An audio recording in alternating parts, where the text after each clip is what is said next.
श्री गणेशाय नमः। श्री सरस्वती देव्यै नमः। श्री हनुमते नमः।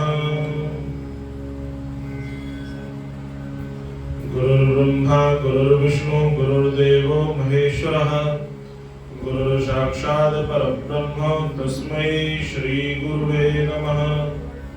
अखंडमंडलाकारं व्याप्तं येन चराचरं तत्पदं दर्शनं येन तस्मै श्री गुरुवे नमः। सच्चिदानंद रूपाय विश्वोत्पत्त्यादिहेतवे तापत्रय विनाशाय श्रीकृष्णाय वयं नमः। रामाय रामभद्राय रामचंद्राय वेधसे रघुनाथाय नाथाय सीताय पदये नमः। मनोजवं मारुततुल्यवेगं जितेन्द्रियं बुद्धिमतां वरिष्ठं वातात्मजं वानरयूथं मुख्यं श्रीरामदूतं शरणं प्रपद्ये।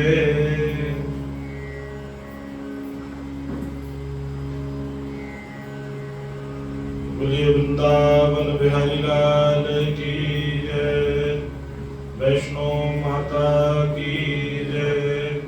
हनुमान जी महाराज की जय। काल भैरव महाराज की जय। शंकर भगवान की जय। नमः पार्वतये हर हर महादेव। जय जय श्री राधे श्याम।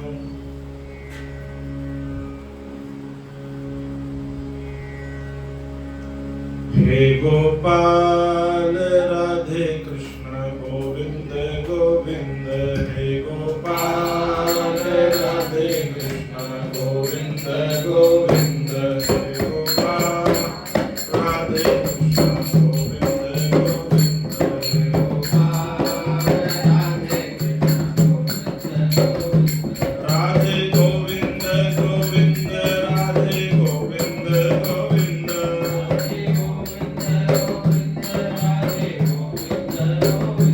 कृष्ण गोविंद गोविंद। कृष्ण गोविंद गोविंद।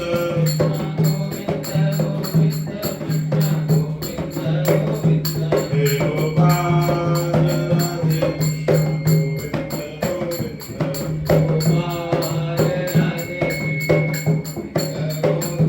हे गोपाल राधे कृष्ण गोविंद गोविंद।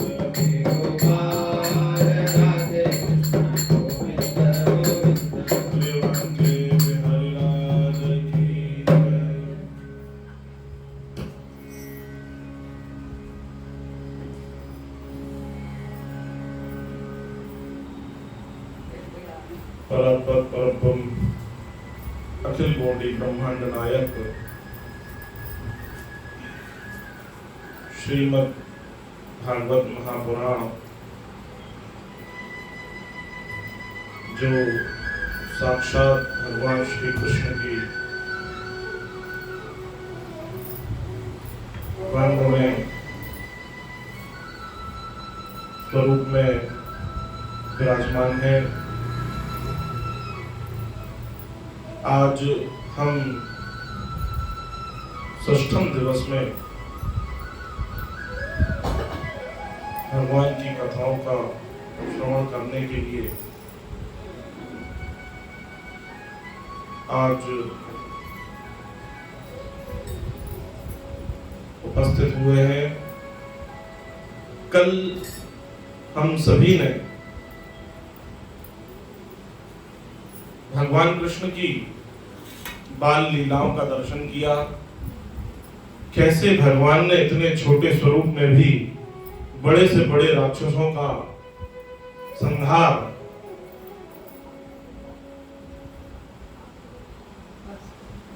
कर दिया और बहुत से राक्षसों को मारकर उनको उद्धार किया है। कल आप सबने सुना कि गोवर्धन लीला जब भगवान कृष्ण ने करी, तब आपने सुना कि भगवान कृष्ण जी 7 वर्ष की अवस्था के थे। उन्होंने 7 दिन 7 रात तक गोवर्धन पर्वत को अपनी सबसे छोटी उंगली कनिष्ठा पे उठा के रखा और इंद्र ने 7 दिन तक सांगवर्द मेघों के द्वारा लगातार वृष्टि कराई।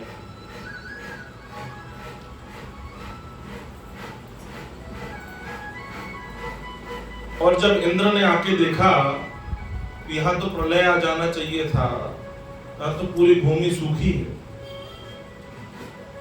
तो विचार करने वाली बात यह है कि जब इतना जल बरसा तो वो जल गया कहाँ? जैसे बरसात होती है, हम छाता तो लगा लेते हैं, तो गोवर्धन पर्वत ने छाते का काम तो कर दिया, लेकिन नीचे से तो हमारे पैर गीले हो ही जाते हैं ना। कितना भी आप संभल के चलो, आप कार में भी हो, लेकिन यदि बाहर उतरोगे छाता लगा के तो पैर तो गंदे होंगे, क्योंकि जल तो नीचे रहेगा ही। तो त्रेता युग की बात है। एक समय भगवान राम से माता जानकी ने बोला कि प्रभु, आज मेरे मन में यह संकल्प उठा है कि किसी ऋषि संत महात्मा को भरपेट भोजन कराओ। भगवान राम ने सोचा जानकी की इच्छा है। उन्होंने बड़े तेजस्वी महर्षि अगस्त्य मुनि, आपने सुना होगा, उनकी बहुत सी कथाएं हैं, अगस्त्य मुनि को बुलाया और जानकी मैया से कहा कि जानकी बनाओ, जो जो पकवान तुम बना सकती हो महाराज को पकाओ। और माता जानकी स्वयं भोजनशाला में भोजन बना रही हैं और प्रसाद बना रहे हैं। अब अगस्त्य मुनि ने खाना प्रारंभ, भोजन जैसे प्रारंभ किया, ठाकुर जी को भोग लगाकर इतना खाया, इतना खाया, इतना खाया कि जानकी जी थक गई, परसते परसते पूरा भंडार खाली हो गया।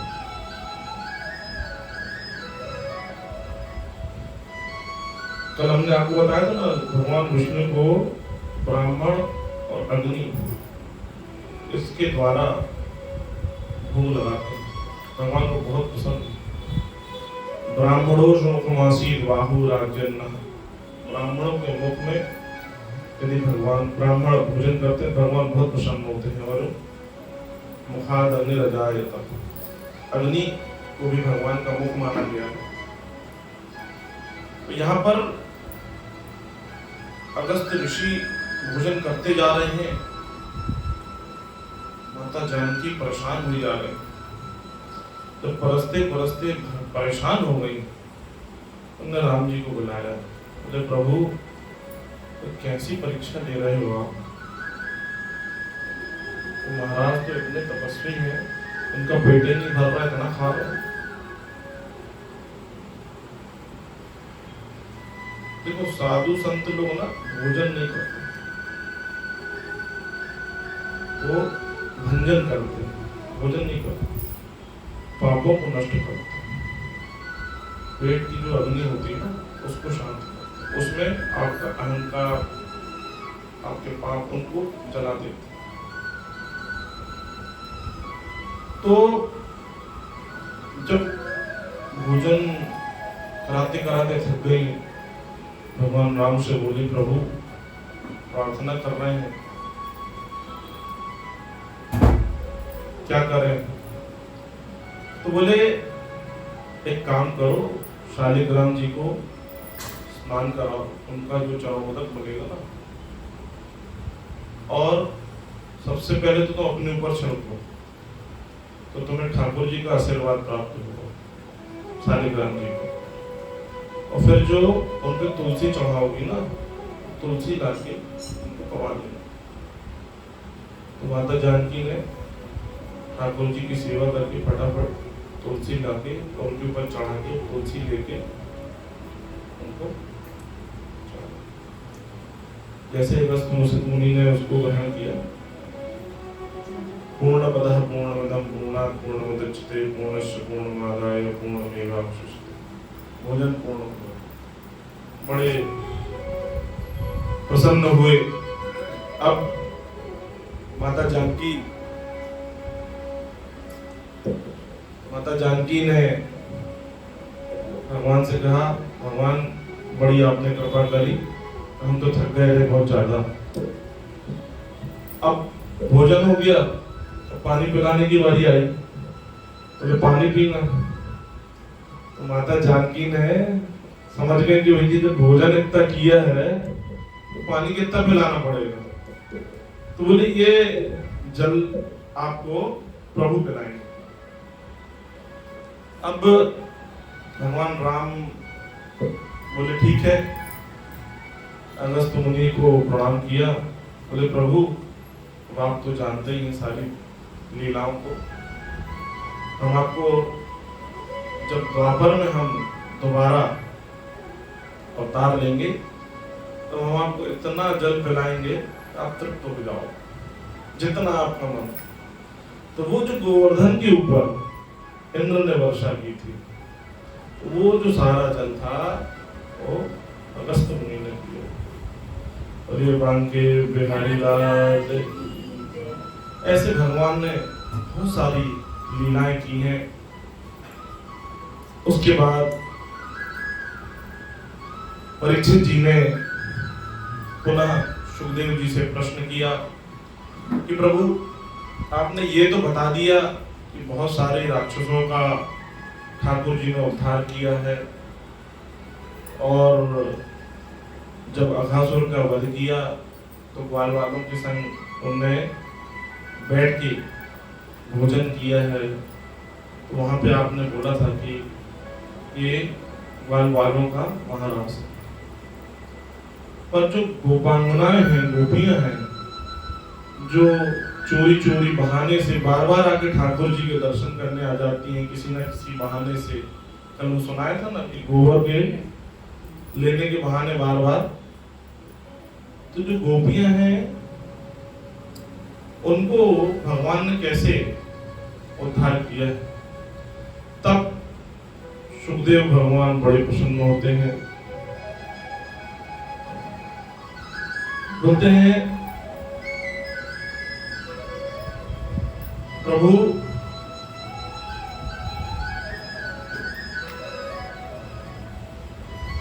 भगवान परीक्षित जी पुनः बोलते हैं जो देव यक्ष गंधर्व इत्यादि आपने बताया था कि ये सारे आके गोपियों के रूप में आ गए थे ब्रज में जन्म लेकर, उन सब का कैसे उद्धार हुआ।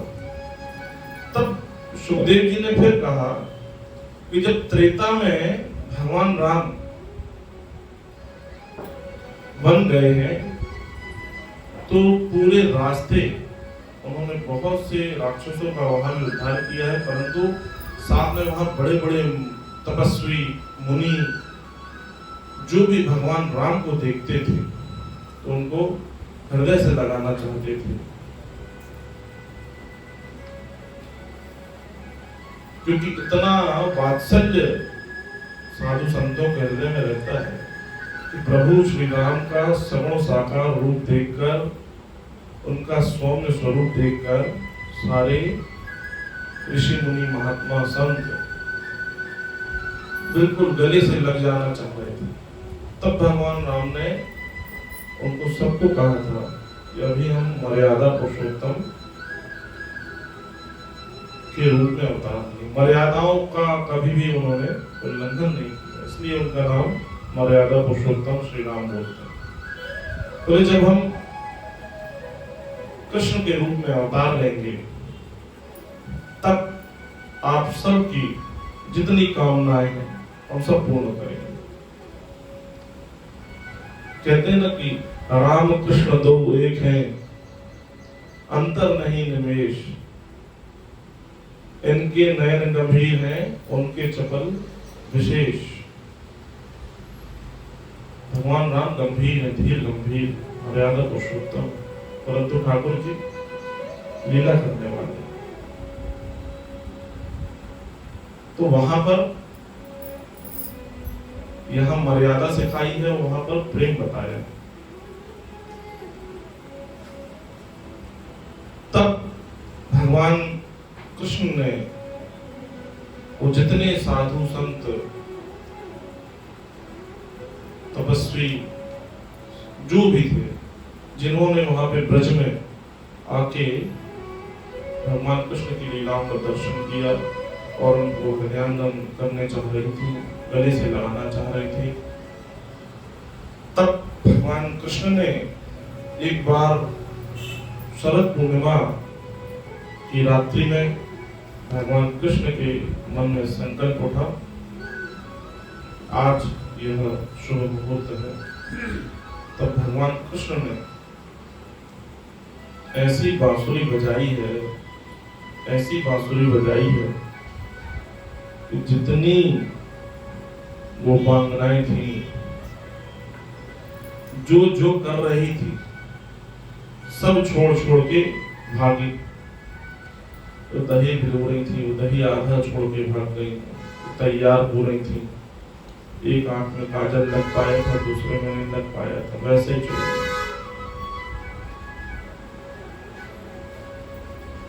वो बंसी की धुन सुनकर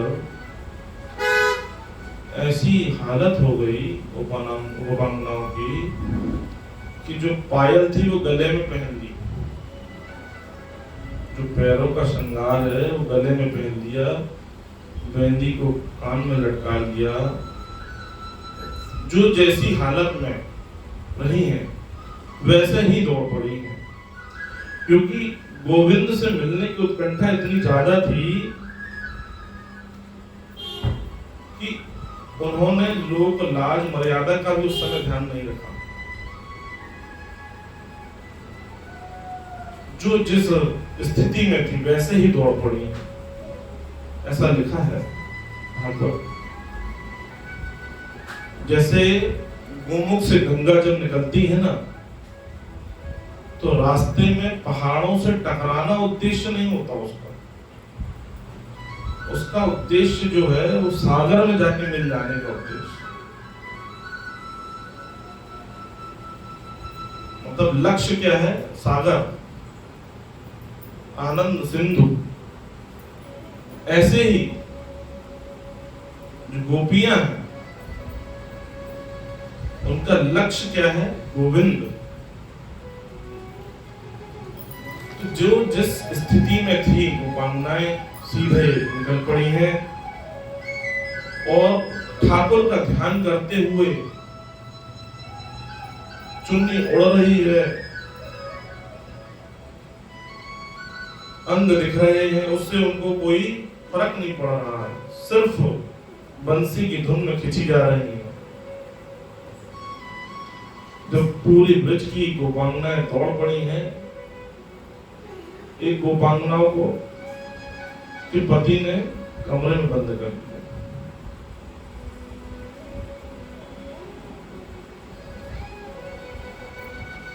ऐसी मिलने की चाहत हुई उस गोपी की कि मेरे को ठाकुर से मिलना जाना ही है, और पति ने हमें कमरे में बंद कर दिया है। पद्मासन लगा के अग्नि प्रज्वलित करके स्वयं का देह त्याग कर वपु धारण करके सर्वप्रथम ठाकुर के चरणों के पास पहुंच गए। बोलिए वृंदावन बिहारी लाल। परीक्षित ने फिर प्रश्न किया, प्रभु गोपियों की ऐसी स्थिति, ये तो अनपढ़ है, ऐसा कुछ ज्ञान तो है नहीं उनके पास, ऐसा कैसा पद्मासन लगा लिया कि अग्नि प्रकट कर ली और अपना देह त्याग के मन के माध्यम से सर्वप्रथम वहां पहुंच गए। तब सुखदेव जी फिर बोले कि ये साधारण गोपियां नहीं है,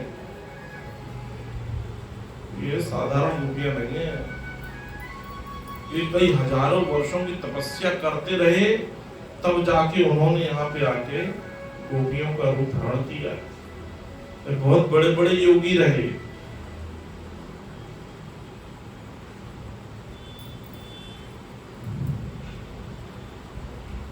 अब सारे गोपियां इकट्ठी हो गई। तो जब गोपियां इकट्ठी हो गई, ठाकुर जी ने देखा तो बोले भाई इतनी रात्रि में कैसे आ गई? ठाकुर जी प्रश्न कर रहे हैं, कैसी आ गई इतनी रात्रि में? कारण मर्यादाओं का ध्यान रखना चाहिए। स्त्रियों को रात्रि में अकेले नहीं निकलना चाहिए है? किसी साथ में निकलना चाहिए, पुरुष को साथ में रहना चाहिए, या कोई अपना बालक को ले आते हो। अब जो गोपांगनाएं हैं कुछ कह नहीं पा रही, मन ही मन सोच रही हैं कि ऐसी बंसी की तान छेड़ी है और हमको निमंत्रण भेजा है, और हमें से पूछ रहे हैं क्यों आई, क्या कारण?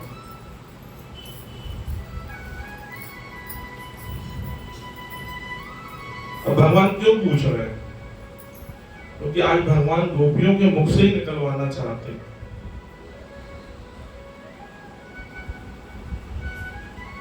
कि हम स्वयं प्रणय के लिए आए हैं और आप में लीन हो जाना चाहते हैं। परंतु भगवान बार बार बोल रहे हैं, अच्छा आज शरद पूर्णिमा, शायद चांद देखने आई हो, देख लो भाई कितना सुंदर चांद है, देखो। अब दर्शन हो गए, घर जाओ। भगवान बोल रहे घर जाओ।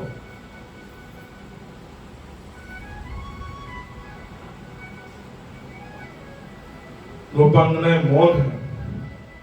ठाकुर जी फिर भी कहते जा रहे हैं कि थोड़ा मर्यादाओं का ध्यान रखना चाहिए। अब कीर्ति फैलेगी आप लोगों की, इतनी रात्रि में आप लोग आ गए। उस समय फिर गोपियों ने प्रणय गीत गाया कि प्रभु हम यहाँ आपके उपदेश सुनने नहीं आए हैं। ये सब उपदेश है, प्रवचन कहते हैं ना, ऐसा नहीं करो, वैसा नहीं करो, रात्रि में घर से नहीं निकलो, बच्चों को अच्छी शिक्षा दो, ये सब उपदेश है, प्रवचन। और ठाकुर जी परीक्षा ले रहे हैं।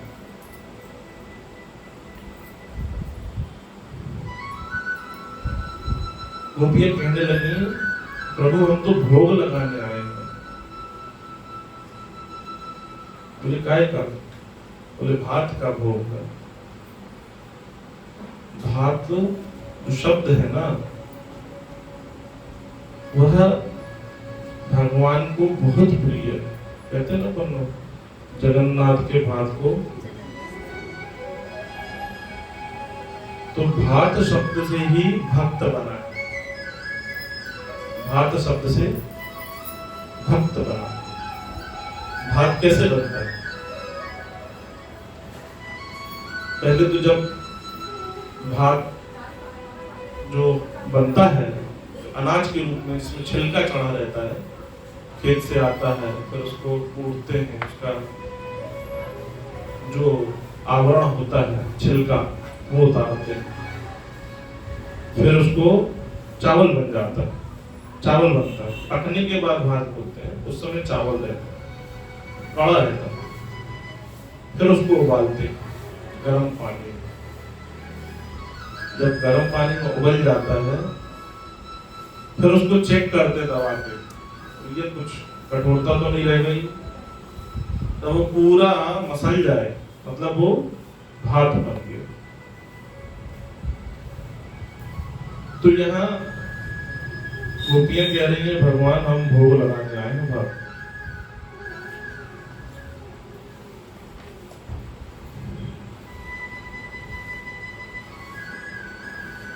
इस तरह जो गोपियों ने कहा है, यदि उसको हम समझें कि जीव भी भात की भांति है, तब वो भक्त बनता है। क्योंकि हमारे अंदर भी जो माया का छिलका लगा हुआ है ना, आवरण चढ़ा हुआ है, ये मेरा है, ये बच्चा मेरा है, बेटा है, बेटी है, ये पति है, ये मेरा मकान है, मेरी गाड़ी है, ये मेरी फैक्ट्री है, जो मैं करते हैं ना, सब मेरा, ये माया है। मेरा कुछ नहीं है, यहाँ मेरा कुछ नहीं है। अच्छा, अब एक बात बता दो, आज आप जहाँ रह रहे हो तो आज आपका है, कल तो किसी और का रहा होगा ना, कल किसी और का रहा होगा, इतना तो आप मानते हो ना। क्योंकि आप कितने वर्ष के हो, 40 साल, 50 साल, 60 साल, इससे ज्यादा तो नहीं ना। उसके पहले तो कोई रहा होगा, तो वो जहाँ रह रहा होगा तो किसी कोई ना कोई और रहा ही होगा। और जब हम चले जाएंगे फिर किसी और को हो जाए, फिर भी हम अपना मान के बैठे कि नहीं हम ही रहे।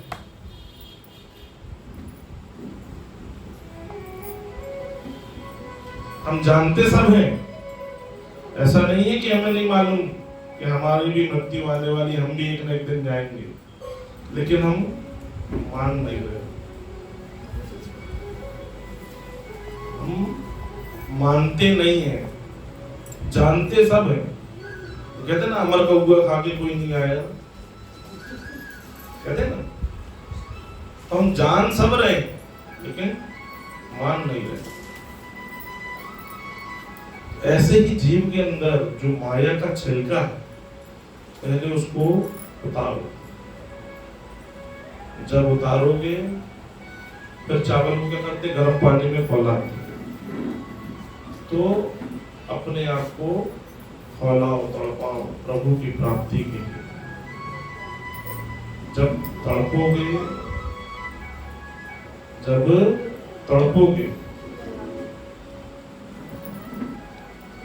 तब आप भात बनने लगोगे। फिर भगवान परीक्षा लेते, दवा के चेक करते, तो ये ज्यादा वो तो नहीं, कठोरता तो नहीं रह गई कहीं। जब कठोरता खत्म होती है तब भगवान फिर अपना बना लेते। इस तरीके से भगवान ने गोपियों से पूछा कि यहाँ क्यों आई हो। गोपियों ने बड़े गीत गाए हैं कि हम भोग लगाने आए हैं। तो भगवान ने जब परीक्षा ले ली है, उसके बाद फिर भगवान ने महारास प्रारंभ किया। तो जितनी गोपियां हैं उतने कृष्ण बन गए, साथ में राधा रानी भी आ गई। बीच में राधा रानी और ठाकुर जी, और चारों तरफ जितनी गोपियां उतने कृष्ण। अब कुछ लोग कहते हैं कि भगवान की तो 16,108 पठानियां थी, हम भी तो रख सकते हैं, नहीं कहते।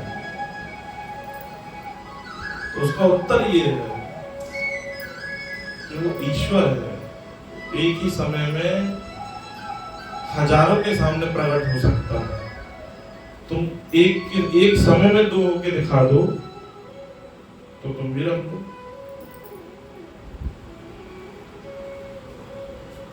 और वहां महाराज में क्या हो रहा है, जितनी गोपियां हैं उतने कृष्ण।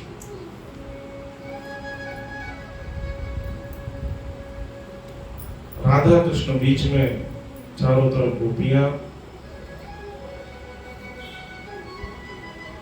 महाराज प्रारंभ हो गया। तो महाराज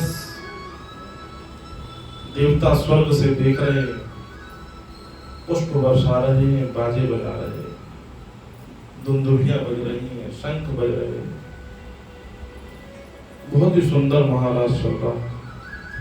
भगवान शंकर ने देखा है ऊपर से, मन में लालसा जागी, हम भी ठाकुर के साथ महाराज करें। गोपी का रूप धारण करके आ गए हैं। माँ पार्वती से बोला है उनको गोपी बना दो, माँ पार्वती ने गोपी बना के भेजा है और चुन्नी से अपना मुख ढक के आए, क्योंकि चुन्नी नहीं रखेंगे तो पहचान जाएंगे। तो भगवान शंकर गोपी बन के आए हुए हैं, ठाकुर जी के साथ नाच रहे हैं। ठाकुर जी ने जैसे ही देखा समझ गए भगवान शंकर आए हैं, धीरे से हाथ मारा, चुन्नी सरकी है। ठाकुर जी ने देखा है, भोले बाबा ने प्रणाम किया है और साथ में नृत्य करने लगे। बोले गोपेश्वर महादेव की। तो वहां पे वृंदावन में आज भी भगवान शंकर गोपी के रूप में विराजमान है। आप जाएं कभी वृंदावन, दर्शन करने जाएं अवश्य, वहां पे अभी भी गोपेश्वर महादेव है, आप कभी जाएं। महाराज चल रहा है, बहुत दिव्य महाराज चल रहा है। उसके बाद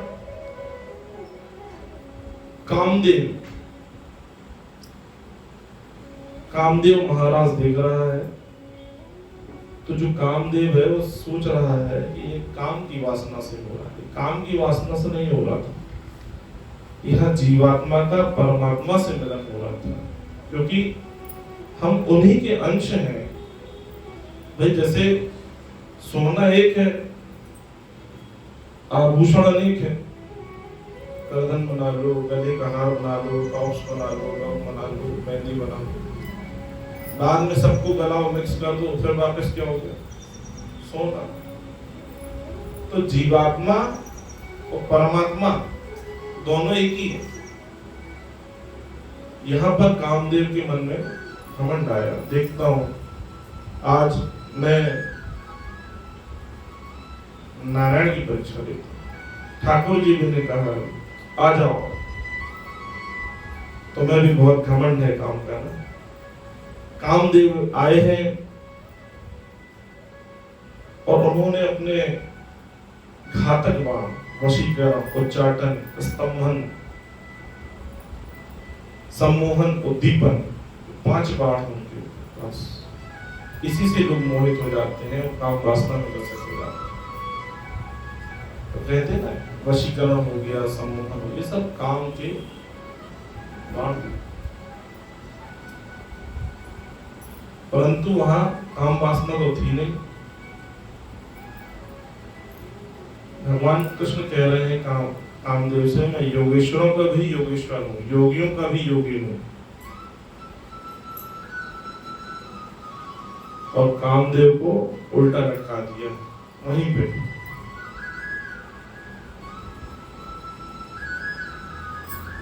कामदेव ने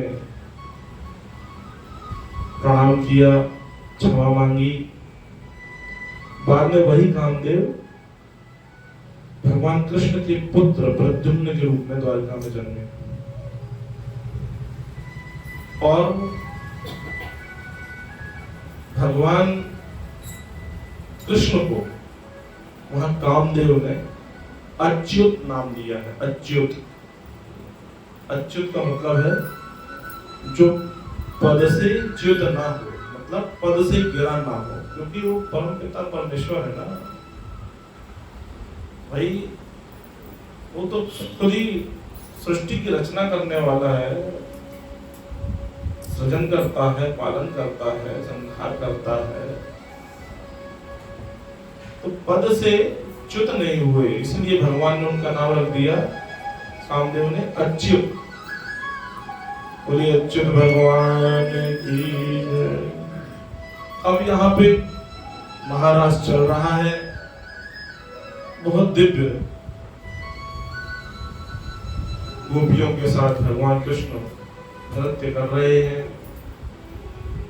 1 वर्ष तक, 6 महीने तक राति गई ब्रह्मा जी की, 6 महीने तक। हमने कल बताया था एक दिन ब्रह्मा जी का एक दिन कितना बड़ा होता है। 6 महीने तक ये राज चला। सोचिए आप कितने समय, कितने लंबे समय तक वो महाराज चला है। रात्रि ही रही, सुबह हुई।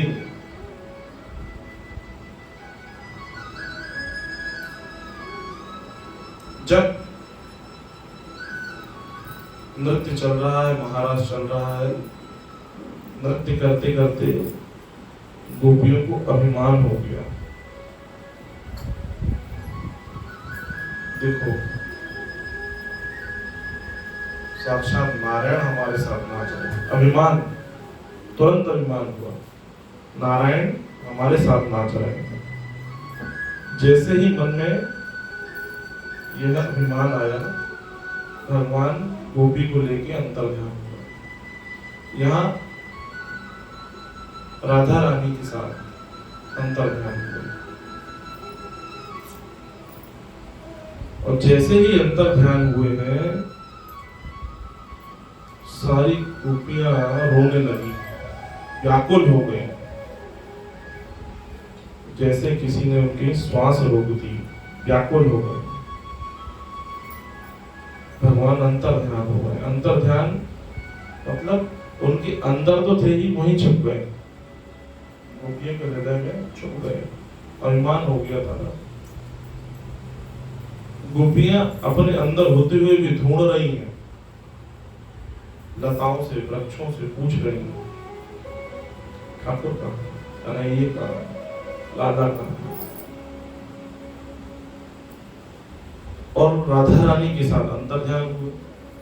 राधा रानी थोड़ी दूर चले, उनको भी अभिमान हो गया। तो देखो सबसे ज्यादा प्रेम हमसे, देखो हम पर से ले आए। जैसे अभिमान हुआ, ठाकुर से बोली कि मैं थक गई हूँ चलते चलते, कंधे पे बैठा। ठाकुर जो बिल्कुल बिल्कुल कंधे पे। जैसे राधा रानी कंधे पे बैठनी हुई है, भगवान वहां से भी अंतर्ध्यान,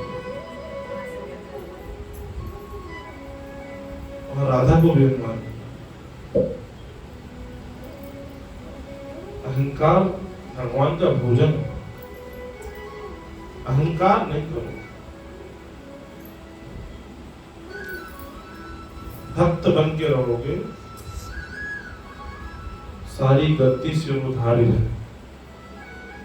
अहंकार, अभिमान, मेरे पास पैसा है, मेरे पास मकान है, मैं इतना दानी हूँ, मैंने इतना दान किया है, मैंने ये किया है। जहां मैं आ जाएगा ना, वहां पे अभिमान आ जाएगा। अब यहाँ पर जब गोपियों को नहीं मिले, गोपियां ढूंढते ढूंढते राधा रानी मिल गई। उनसे पूछा, बोले हम तो सोचे ठाकुर जी तुम्हारे साथ है, तुम्हारे साथ भी नहीं है। राधा रानी भी रो रही।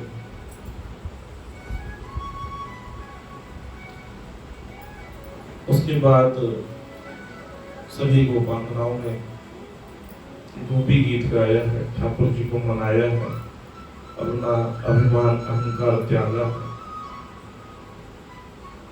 हे वैकुंठवासी, आपने तो ब्रज में आके ब्रज की महिमा बढ़ाई है। ब्रज की महिमा वैकुंठ से ज्यादा हो गई है। देवता लोग तक ब्रज में जन्म लेकर आ गए। मेरे ठाकुर, वहां तो आपके पास लाइन लगा के मिलना पड़ता था, यहाँ तो कोई भी कभी भी कैसे भी आपको मिल सकता है। आप तो बड़े करुणा निधान हो, कृपालु हो, भक्तवत्सल हो, दर्शन हो। सारी गोपियां रो रही हैं।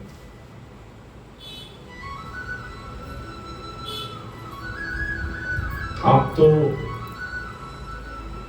धरती पे जो आपने अवतार लिया है, बड़े से बड़े राक्षसों का आपने उद्धार किया है, आप कितने करुणावान हो, इतने पापियों को उतार दिए हैं। आपने कालिया नाग जैसे इतने विषैले नाग को भी उसके विष का वमन कर दिया, उसको तो आपने उद्धार कर दिया। जैसे आपने उनके हृदय सिर पे पैरों से मार मार कर विष का वमन किया है, वैसे ही हमारे हृदय में भी पैर रखकर हमारे हृदय के अभिमान को, ये जहर को निकाल दो। कामदेव को मथने वाले, कामदेव को बताया ना, कामदेव को उल्टा टांग दिया ठाकुर जी ने। वहां भी अभिमान था ना, कामदेव को आपने उल्टा टांग दिया। इतने कृपालु, आप पीतांबर धर हो। पीतांबर धर क्यों बोल रहे हैं? पीतांबर धर इसलिए बोल रहे हैं, पीतांबर तो पहनते हैं, लेकिन वो जो पीतांबर है ना, जब आपका भक्त रोता है तो उस पीतांबर से आप भक्त के आंसू तक पहुंच देते। आप इतने करुणा निधान। बहुत सुंदर व्याख्या की है गोपियों ने। आपका अनुग्रह बड़े बड़े योगियों को प्राप्त होता है, बड़े से बड़े पापियों को प्राप्त होता है, तो हम ब्रजबामाओं को भी आप अनुग्रहित करो।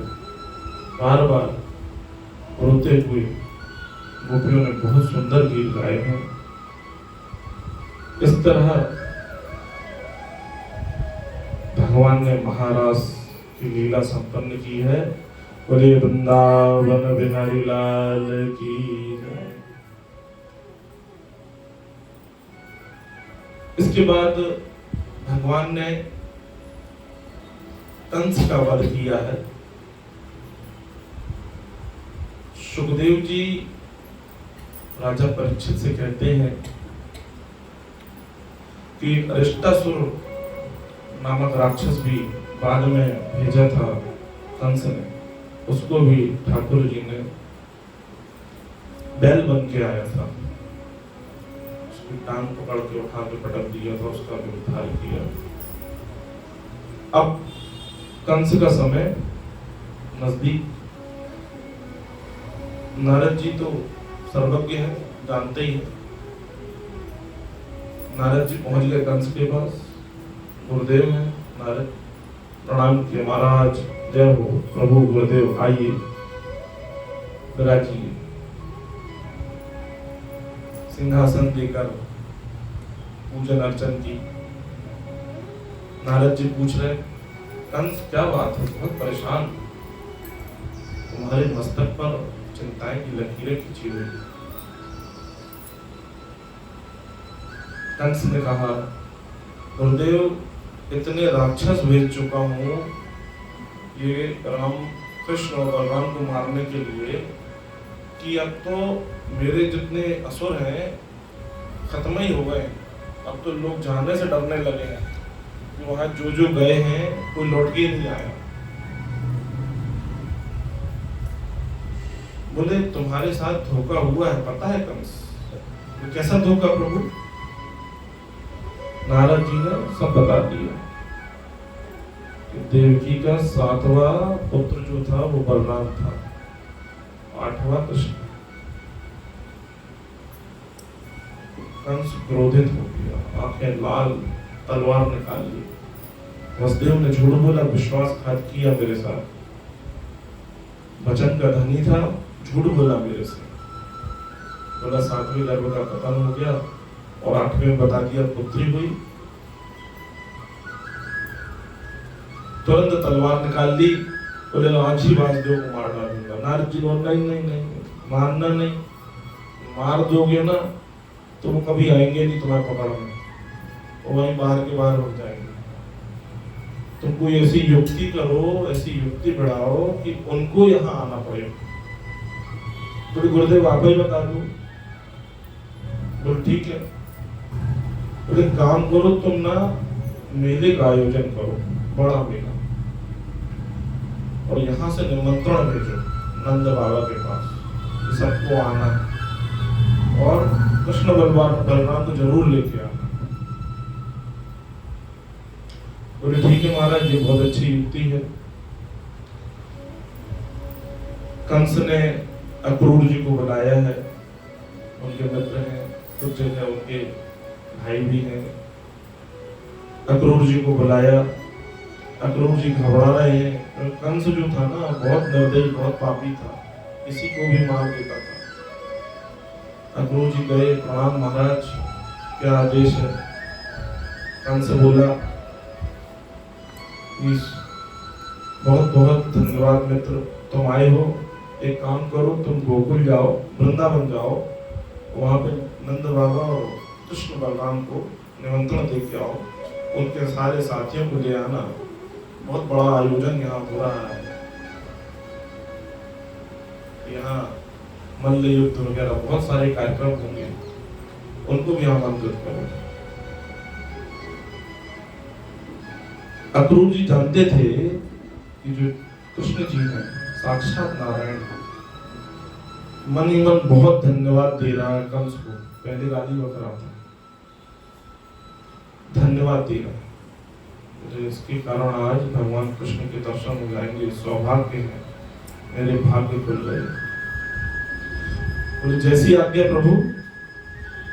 प्रणाम किया, रथ पे बैठा, सीधे वृंदावन की ओर निकल पड़ा। वृंदावन की ओर निकला, रास्ते भर भगवान के दिव्य स्वरूप का ध्यान करते हुए जा रहा है। आज मेरे भाग्य खुल गए, परम सौभाग्य है, परम सौभाग्य। आज ठाकुर के दर्शन होंगे, देखते ही उनके चरणों से लिपट जाऊंगा। शेषनाग के अवतार हैं बलदाऊ जी, उनके भी दर्शन साथ में होंगे। आंसू बहने लगे। मथुरा से चले हैं वृंदावन के लिए, तो अगर कोई पैदल भी जाए ना तो 2 घंटे में वृंदावन पहुंच जाए मथुरा से। परंतु ये ध्यान कर करके ठाकुर का बार बार रथ रोक ले, मतलब वो अपने आप रुक जाए, इतना ठाकुर का चिंतन करने लगे। सुबह से शाम हो गई, वृंदावन पहुंचते पहुंचते शाम को पहुंचे हैं। जैसे ही पहुंचे हैं, कृष्ण बलराम गैयों को चराते हुए ले जा रहे थे। जैसों के ब्रज की रज में ठाकुर जी के चरण कमल देखे, पद्म बना है, शंख बना, समझ गए ठाकुर जी यहीं से गए हैं। लौटते हुए उसी ब्रज भूमि से जाकर भगवान कृष्ण के चरण पकड़ लिए हैं, आंसुओं से चरण धो लिए हैं। बोलिए भक्तवत्सल भगवान की।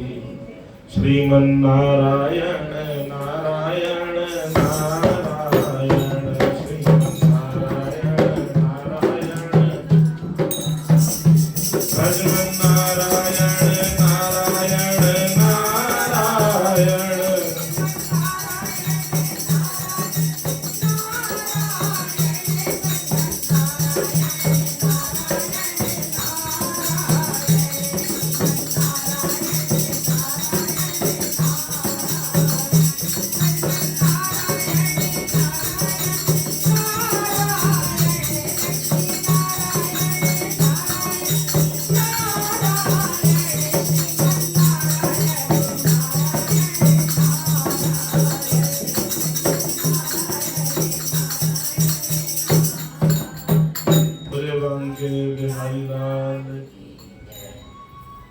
अक्रूर जी घर गए हैं। ठाकुर जी बैठाल कर भोजन करवा रहे हैं, पूछ रहे हैं मथुरा में सब सकुशल है, मामा कैसे हैं, कंस मामा। अक्रूर जी बड़े घबरा से रहे हैं, परंतु बोले प्रभु आप तो सब जानते ही हैं, लीला तो आपको सब पता ही है। सारा षड्यंत्र बता दिया गुरु जी ने कि मेले का आयोजन किया है, आपको और बलराम को दोनों को बुलाया है, वहां पर आपको मार डालने की योजना बना के रखी। अब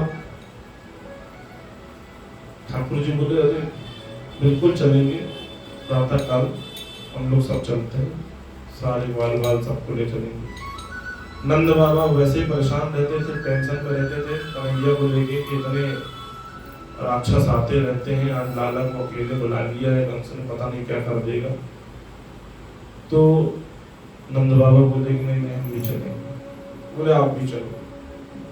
नंद बाबा भी सब साथ में गए हैं।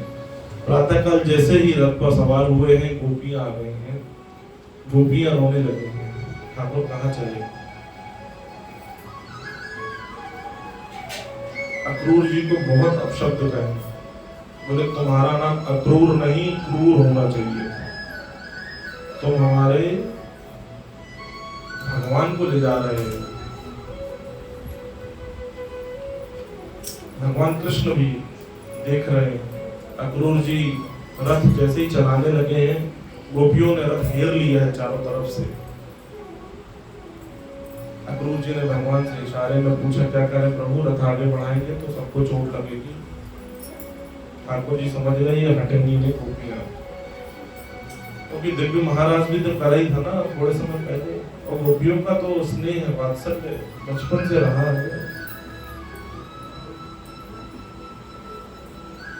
देखा ठाकुर जी ने गोपियों से बोला, अरे चिंता मत करो, बस आज जा रहा हूँ, कल वहां मेला घूमूंगा, परसों आ जाऊंगा, चिंता की बात नहीं, टेंशन नहीं, आ जाएंगे, परसों आ जाएंगे।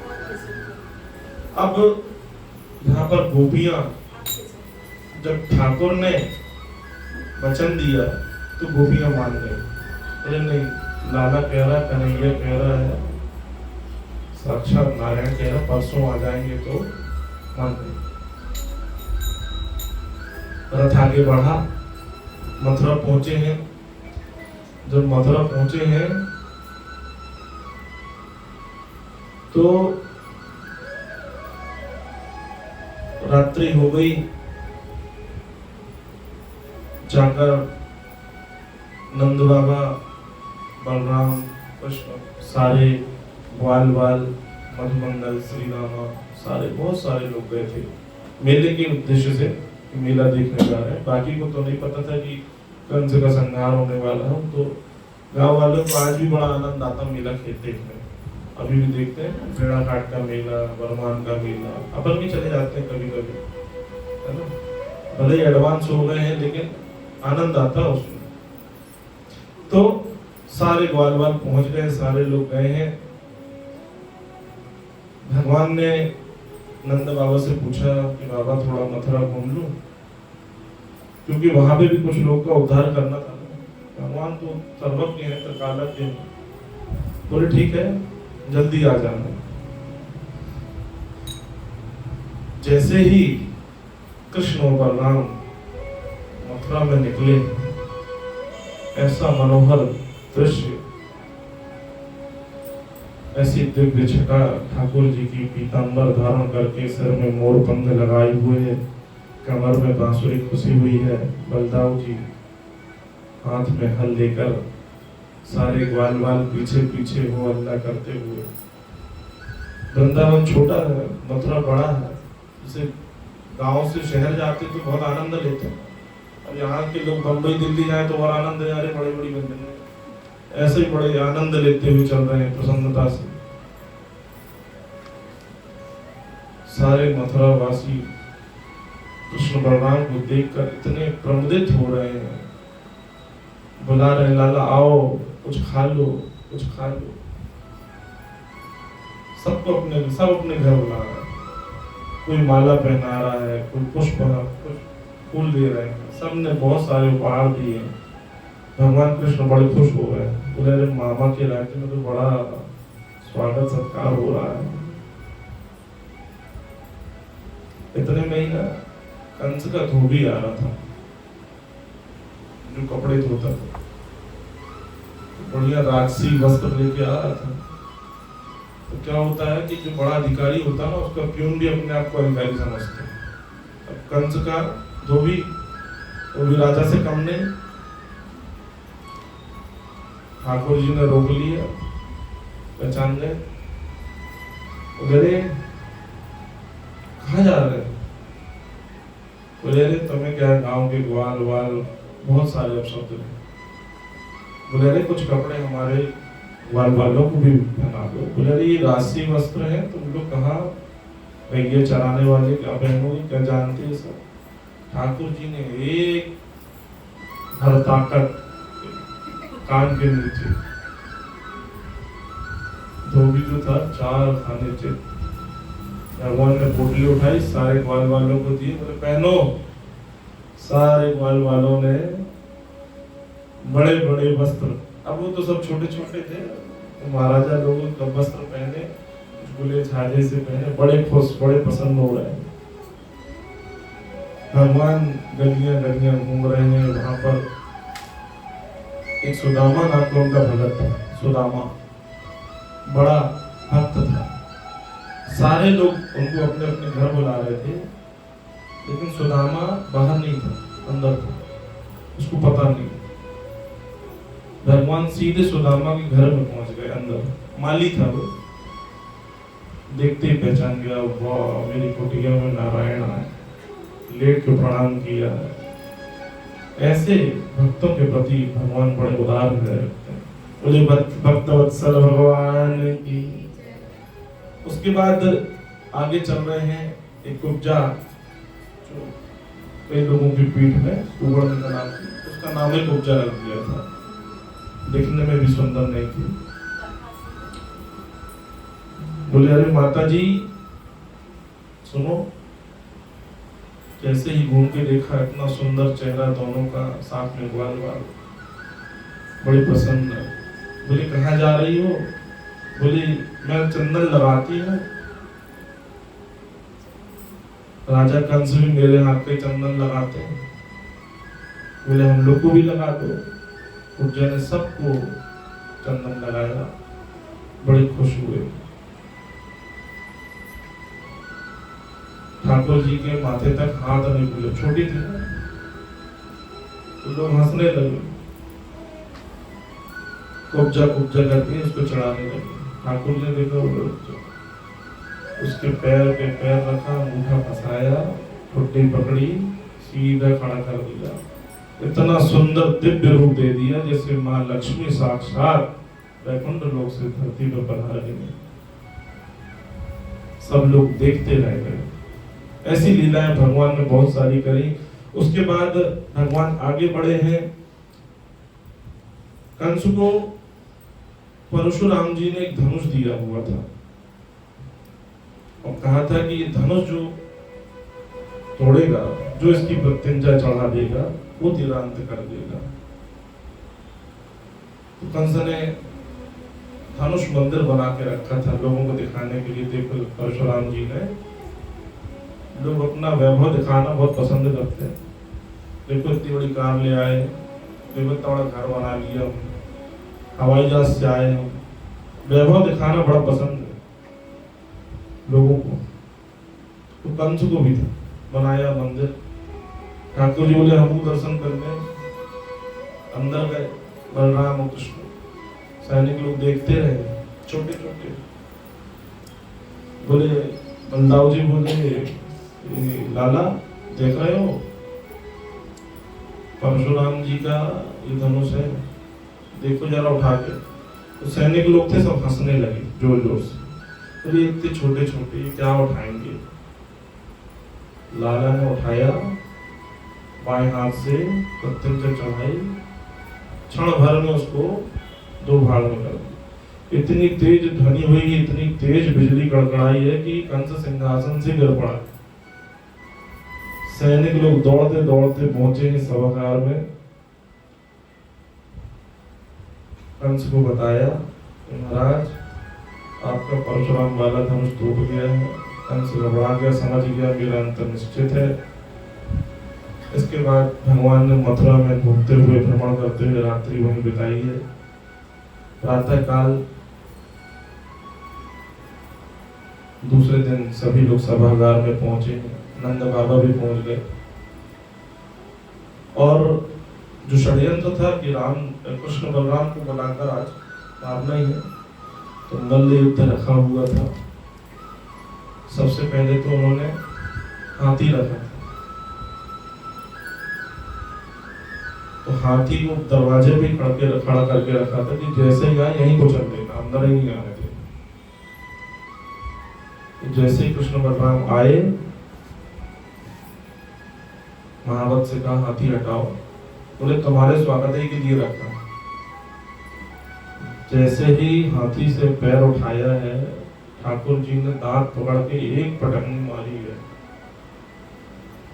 वहीं गोविंदाय नमो नमः कर दिया है। कंस देख रहा था, बहुत अचंभित हुआ। बोले सुना था बड़े बड़े राक्षसों को मारा, ये इतने बड़े हाथी को एक बार में पटक दिया। अंदर बुलाया, अंदर आए हैं ठाकुर जी बलराम जी, चाणूर बहुत शक्तिशाली था, उससे युद्ध हुआ। चाणूर का भाई था मुष्टिकासुर। चाणूर ने युद्ध किया है कृष्ण से, और चाणूर ने सोचा मेरा भाई है, बलराम को भी साथ ही साथ निपटा देते हैं, तो मुष्टिकासुर को ही बुला दिया। तो दोनों निपटाने आए थे, और दोनों, तो ठाकुर जी ने और बलराम जी ने उठा के दोनों को खत्म कर दिया है। कंस क्रोध में आ गया है, जैसे सैनिकों को आदेश दिया है पकड़ लो इन लोगों को, और भगवान ने छलांग लगाई है, सीधे कंस के सीने में जाके बैठ के एक मुष्टिक प्रहार किया है। कंस के प्राण निकल रहे हैं। बोलिए देवता पुष्प बरसाने लगे, बाजे बनाए, बोलिए भक्तवत्सल भगवान की जय, वृंदावन बिहारी लाल की जय। उसके बाद कंस वध हुआ है। देवकी वसुदेव भी भगवान ठाकुर से मिले हैं। ठाकुर जी, नंद बाबा, सभी लोग एक साथ रहे। बाद में ठाकुर जी ने नंद बाबा से प्रार्थना की कि बहुत समय हो गया है, मेरी माता देवकी और वसुदेव को अब थोड़ी इनकी सेवा कर लो। नंद बाबा ने कहा ठीक है। नंद बाबा अकेले ही वहां से विदा हुए हैं, बाल को लेकर। ठाकुर जी, बलराम जी वहीं रुक गए। और उसके बाद वसुदेव जी और देवकी जी ने गर्गाचार्य को बुलाया, उपनयन संस्कार कराया। फिर शिक्षा दीक्षा की बात आई तो उज्जैन में संदीपनी गुरु जी थे, बहुत विद्वान। अभी संदीपनी आश्रम है वहां पे, नाम है उनका नाम भी था संदीपनी आश्रम, और उसके जो कुलपति थे वो कुलगुरु संदीपनी थे। वहां पर भगवान ने शिक्षा दीक्षा दी है कृष्ण बलराम ने, बहुत अल्प समय में ही 16 कलाओं में संपूर्ण, बहुत छोटे समय अल्पकाल में पूरी विद्या प्राप्त की है। वहां पर ही सुदामा से भेंट हुई है, और बहुत परम प्रिय सखा सुदामा जी वहां कृष्ण जी के बने हैं। जब विद्या पूरी हो गई, कृष्ण बलराम गए हैं, गुरुदेव के पास प्रणाम किया है कि आपकी गुरु दक्षिणा बता दें। तो ब्राह्मण जो है संतुष्ट होते हैं जनरली। गुरु जी ने कहा नहीं, हमको कुछ नहीं चाहिए, गुरु माता से पूछ लो। गुरु माता के पास गए हैं। माता जी बोली कि बेटा तुम लोग दोनों कितने समय से हो, मुझे पुत्र की कमी महसूस नहीं होने दी। मेरा पुत्र था एक, वो समुद्र में डूब के मर गया। यदि गुरु दक्षिणा देना चाहते हो तो मेरे बेटे को वापस करवा दो। तुरंत ही ठाकुर जी समुद्र किनारे गए हैं। उस समुद्र में डुबकी लगाई, अंदर गए, समुद्र से पूछा कि संदीपनी गुरुदेव का पुत्र हो। उन्होंने हाथ जोड़कर बोला कि नहीं प्रभु, यहाँ नहीं है। हाँ, यहाँ एक पंचजन्य दैत्य रहता है, शायद उसने ना रख लिया। भगवान ने उसके बाद पंचजन्य दैत्य का भी वध किया है। वहां पे पांचजन्य नाम का शंख मिला है, भगवान शंख लेकर आए हैं और सीधे यमलोक गए। यमलोक में जाके दरवाजे पे रुके, अंदर नहीं गए। शंख फूका है, यमराज दौड़ता हुआ बाहर आया, शंख फूका, आया, चरणों पर दंडवत किया, पूछा संदीपनी गुरुदेव का पुत्र। जैसे ही दुष्ट निकाली, पाप कर्मों को देखा, बोले नहीं प्रभु ब्रह्मलोक में है। ठाकुर जी ब्रह्मलोक गए हैं और वहां से लाकर पुत्र को गुरु दक्षिणा के रूप में उन्होंने संदीपनी गुरुदेव को दिया। अब यह एक प्रश्न है कि ठाकुर जी यमलोक गए लेकिन अंदर नहीं गए। क्यों नहीं गए? इसलिए नहीं गए कि यदि अंदर जाते तो जितने पापी थे नरक भोग रहे थे तो प्रभु का दर्शन कर लेते, उनका भी उद्धार हो जाता, वो सब स्वर्ग चले जाते और उसका पूरा यमराज का कार्यक्रम सब ठप हो जाता। इसलिए ठाकुर जी बाहर से ही लौट के चले गए। बोले वृंदावन बिहारी लाल की जय।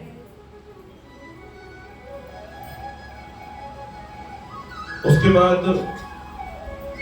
भगवान मथुरा वापस आ गए हैं, 14 वर्ष तक वहां रहे हैं और मथुरा में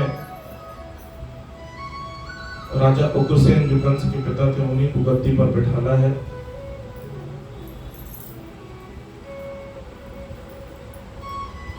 और उसके बाद उद्धव जी ठाकुर जी के मित्र, परम विद्वान, बहुत ज्ञानी, अथाह ज्ञान, भगवान बृहस्पति उनके गुरु, तत्व ज्ञान, इतना ज्ञान था, बहुत विद्वान थे।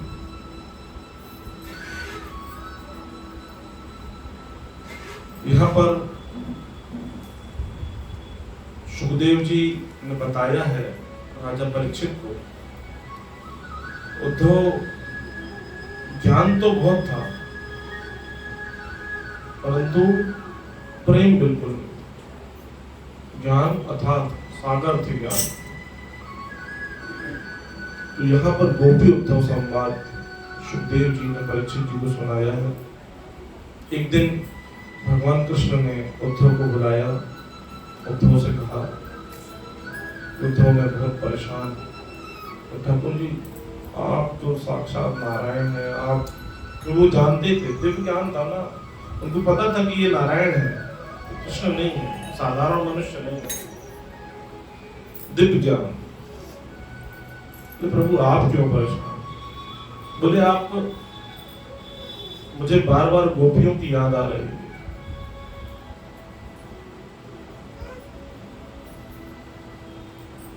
तुम एक काम करो, वृंदावन जाओ और गोपियों को उपदेश दे के आओ, अपने ज्ञान के माध्यम से उनको बोलो कि हम उनको बोल के आए थे कि हम परसों आएंगे और बरसों हो गए, हम जा ही नहीं पा रहे, समय नहीं है। तो अब उद्धव जी के लिए तो नारायण साक्षात भगवान ही थे, उनका आदेश था। बोले ठीक है प्रभु, चले जाएंगे। बोले मैं ऐसा ज्ञान दे के आऊंगा उनको, भूल जाएंगे, सब बता के आऊंगा, निर्गुण स्वरूप, साकार स्वरूप, सारा ब्रह्म एक है, आत्मा एक है, अजर अमर है अनंत, सारी। बोले ठीक है जाओ। एक पत्र भी लिखा, बोले पत्र दे देना गोपियों को। उद्धव जी चले हैं, जब रथ में जा रहे हैं तो विचार कर रहे हैं कि मेरे जैसा इतना ज्ञानी पुरुष, और वो कहाँ, गांव के ग्वाल वाल, कभी स्कूल देखा नहीं, विद्यालय गए नहीं, गैया चराने वाले, क्या पता हमारी बात समझ पाएंगे नहीं समझ पाएंगे। ठीक है, चले गए। जाने के पहले ठाकुर जी ने जो लेटर दिया था, पत्र दिया था, साथ में उनको एक पीताम्बर भी दिया था, अपना स्वयं का पीताम्बर दिया और मुकुट लगाया था मोर वाला, क्योंकि ये वो जानते थे ना वहां जितने हैं वो सब सिर्फ कृष्ण के प्रेमी हैं, बाकी उनको किसी से मतलब ही नहीं रह गया था। 24 घंटे वो कृष्ण कृष्ण कृष्ण कृष्ण कर रहे थे, कन्हैया कन्हैया लाला, सिर्फ पुरानी बातों को याद करते रहते थे, उसी में जीवन जी रहे। अन्य कोई व्यक्ति आ भी जाए ना, कोई मतलब नहीं। तो ठाकुर जी सब जानते थे, ठाकुर जी ने इसलिए अपना पटका पहनाया है, पीताम्बर दिया है और मुकुट लगाया है। उद्धव जी वृंदावन जैसे ही पहुंचे, नंद बाबा के घर पहुंचे, रथ रुका है। नंद बाबा ने जैसे ही देखा कि रथ आया, समझ गए मथुरा से कोई आया है, सिर्फ पीताम्बर देखा, मोर मुकुट देखा, लगा ठाकुर आए। बड़े सुंदर दिव्य थे, दौड़ पड़े। फिर ध्यान से देखा, नहीं लाला नहीं। पूछा कौन? बोले मैं लाला का सपा। हृदय से लगा लीजिए, आओ आओ। ठाकुर जी, लाला जी, नंद बाबा ने हृदय से लगाया। उसके बाद नंद बाबा और उद्धव वार्तालाप करते रहे, रात्रि में पूछते रहे, बताते रहे ठाकुर कैसे। ठाकुर जी ऐसे हैं, नंद बाबा बता रहे हैं, ऐसे वध किया, ऐसे दही खाता, ऐसे माखन खाता, मतलब पूरी प्रेम की चर्चा। तो उद्धव जी ने सोचा चलो माता पिता है भाई, माता पिता तो अपने पुत्र को याद करते ही, उतना ज्यादा उनको वो नहीं लगा। ठीक है, बोले सोच के समझा देंगे, दिव्य उपदेश इनको दे देंगे। रात्रि में भोजन करके सो गए। सुबह जैसे ही ग्वाल गोपियों ने देखा कि रथ खड़ा है, समझ गए कि ठाकुर जी आ गए, दौड़ती हुई आई। जैसे ही रथ देखा, उद्धव जी निकले।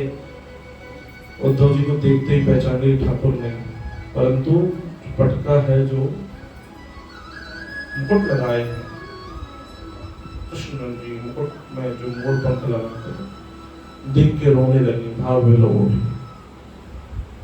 उद्धव जी ने अपना जो प्रभु ने पत्र दिया था, बोले ये ठाकुर ने तुम लोग के लिए छीन लिया। छीन के पढ़ने का प्रयास कर रही, पढ़ नहीं पा रही, अनपढ़ है ना, कुछ पढ़े ही नहीं,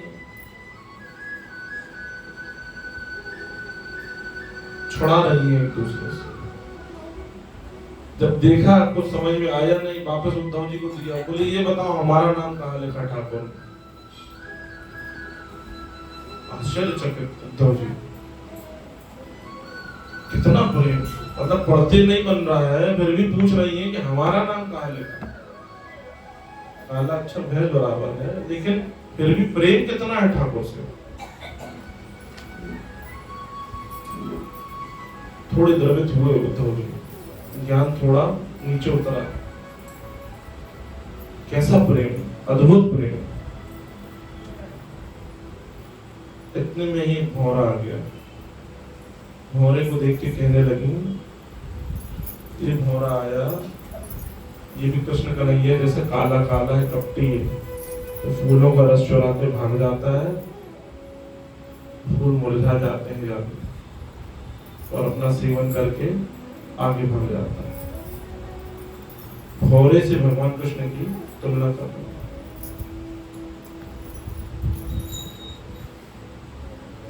और व्यंग्यात्मक बातें बोल रहे हैं, परंतु उस व्यंग में भी प्रेम है।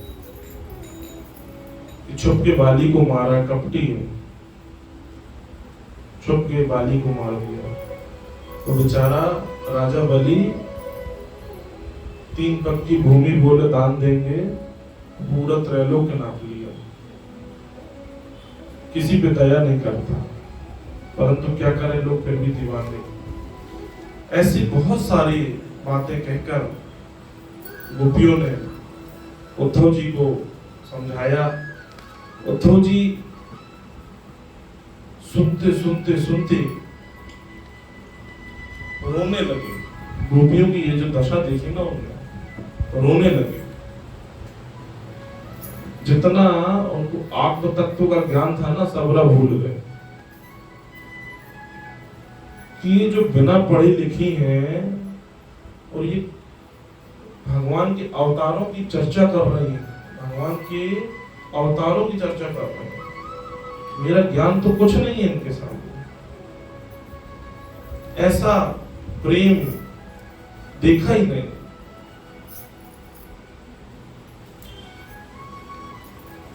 जब गोपियों की उन्होंने ऐसे उत्तर सुने, 6 महीने तक 1 घंटे के लिए गए थे समझाने के लिए, सुबह समझा के लौट आएंगे, मगर जो प्रेम देखा गोपियों का, कितने दिन रह गए? 6 महीने। जैसे भगवान के प्रति पागलपन जिसको कहते हैं ना, वैसे पागल हो गए, ऐसा लिखा है भागवत। 1 घंटे के लिए समझाने बेटा भेजा था ठाकुर ने, 6 महीने गोपियों का प्रेम कि ऐसा व्यंग भी कर रही हैं, प्रेम भी इतना उड़ेल रही है कि इनको आत्म तत्व का क्या ज्ञान है। ये वैसे ही नारायण को प्राप्त कर चुके, बिना ज्ञान के प्राप्त कर लिया।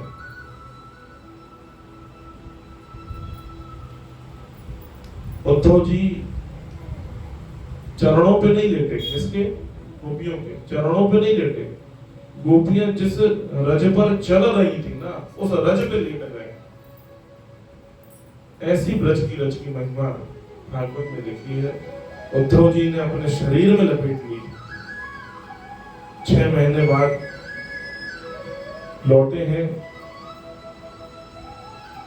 जैसे उद्धव जी आए हैं, ठाकुर जी दौड़े हैं, मेरे लिए क्या संदेश लाए, क्या ज्ञान दिया तुमने उनको, तत्व ज्ञान क्या देके आए। उद्धव चरणों पे लेट गया, बोले प्रभु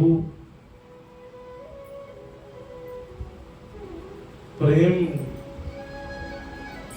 जो है ना, तत्व ज्ञान से भी ऊपर। प्रेमावतार भी बोला गया ना, कृष्णावतार को प्रेमा भी होता। तो यहाँ पर भगवान ने उद्धव को गले लगा लिया। बोले ये तुम्हें अभिमान था ना कि बहुत ज्ञान है, मैंने ये ज्ञान का अभिमान उतारने के लिए तुम्हें भेजा था वहां पे। ठाकुर जी के चरणों पे बार बार उद्धव लेट लेट जा रहे हैं। ऐसी करुणा, आप अकारण करुणा वर्णालय हो। आपने मेरे चक्षु खोल दिए। इतना ज्ञान होने के बाद भी मुझ पे जो अंधकार का पर्दा था, अहंकार का पर्दा था, वो हटा दिया है। और भगवान ने उद्धव जी को दिव्य दृष्टि देकर दिव्य ब्रज धाम का दर्शन कराया है, और ब्रजवासियों का भी उद्धव जी को दर्शन कराया है। उसके बाद उद्धव जी प्रेम से परम धाम गए हैं। इस तरह से भगवान ने उद्धव जी को ज्ञान दिया। बोले भक्त वत्सल भगवान की जय। एक भजन सुनाइए दीदी। मेरा गोपाल गिरधारी जमाने से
इसके बाद भगवान कृष्ण मथुरा पे ही रह रहे थे।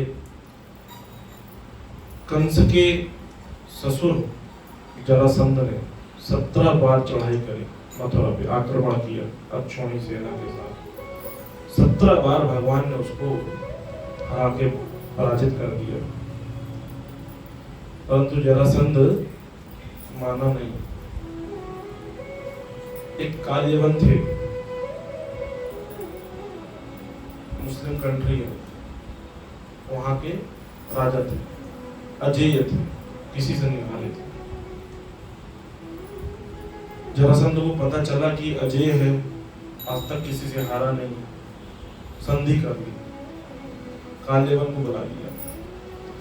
काल्यवन को बुलाया, जरासंध के साथ चढ़ाई करी मथुरा पे।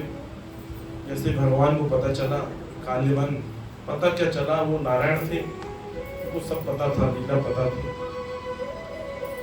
काल्यवन के साथ आक्रमण करने वाला है मथुरा में, तुरंत ही विश्वकर्मा भगवान को बुलाया और दिव्य द्वारकापुरी का निर्माण कराया, सारे ब्रजवासियों को उसमें रखवाया और उसको उठाकर समुद्र किनारे स्थापित कराया। द्वारकापुरी आप लोग सब जानते हैं, 4 धामों में आती है, भगवान श्री कृष्ण का विग्रह, अनुपम विग्रह है। और जब 18वीं बार जरासंध ने काल्यवन के साथ आक्रमण किया तो भगवान अपने भक्तों को तो पहुंचा चुके थे, परंतु स्वयं जाकर एक पहाड़ पर चढ़ गए। तो पहाड़ पर चढ़ गए तो वहां पर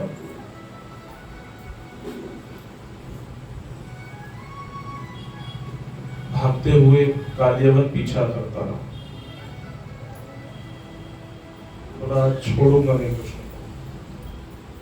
तो भगवान भागते भागते ना एक गुफा में घुस गए। उस गुफा में मुचकुंद ऋषि थे, मुचकुंद ऋषि। जब देवासुर संग्राम हुआ था ना, तब उन्होंने देवासुर संग्राम में जाके देवताओं की तरफ से युद्ध लड़ा था।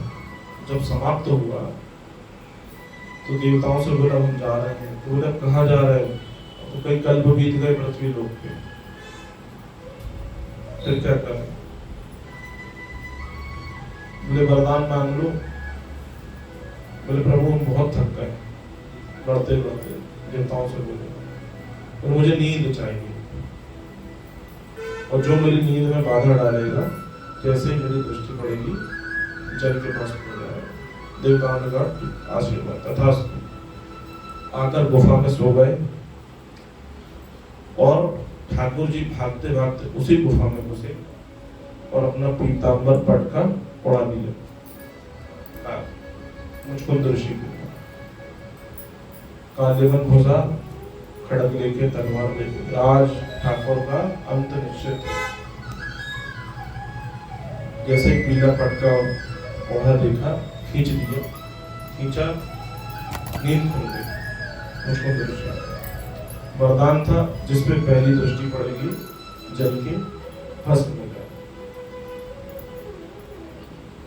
मुचकुंद ऋषि उठे, नेत्र खोले, पहली दृष्टि काल्यवन पे पड़ी। काल्यवन का वहीं उद्धार हुआ। भगवान कृष्ण ने कहा कि अब आप परम पद को जाएं, आपका इसी काम के लिए यहाँ पर आपको बुलाया गया था। उसके बाद जरासंध को जब पता चला कि काल्यवन को भी मार दिया है, तो उसने उस पहाड़ी पे ही आग लगा दी जिसपे ठाकुर जी थी, बलराम, पहाड़ी पे आग लगा दी। उसके बाद जरासंध ने मथुरा पे कब्जा कर लिया और वहीं राज्य करने लगा। इस तरह से भगवान मथुरा छोड़कर द्वारकापुरी पहुंच गए। उसके बाद सुखदेव भगवान राजा परीक्षित को और रुक्मिणी मंगल का व्याख्यान करते हैं। विदर्भ देश के राजा भीष्मक थे। भीष्मक, उनके 5 पुत्र थे, रुक्मी, रुक्मरथ, रुक्मबाहु, रुक्मकेशी, रुक्ममाली, और एक बहन थी रुक्मिणी।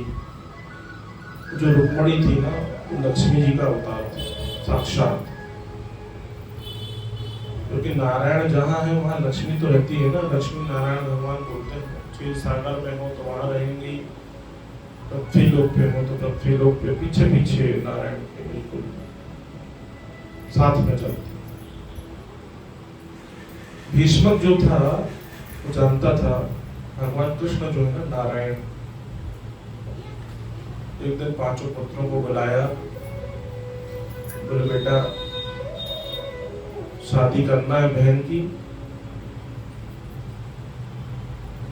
मैं सोच रहा हूँ कृष्ण से, द्वारकापुरी द्वारकाधीश के महाराज भगवान कृष्ण, तो उनसे कर दो। क्रोधित हो गया और रुक्मणी से भीष्मक से बोले पिताजी उस छलिया से विवाह नहीं करना, छलिया झूठा है, रण छोड़। भागे थे ना, जब आग लगा दी थी वहां से उनका नाम रणछोड़ हो गया था, रण छोड़ के भाग गए थे। बोले ये हारे हुए व्यक्ति से मैं अपनी बहन का विवाह नहीं करूंगा।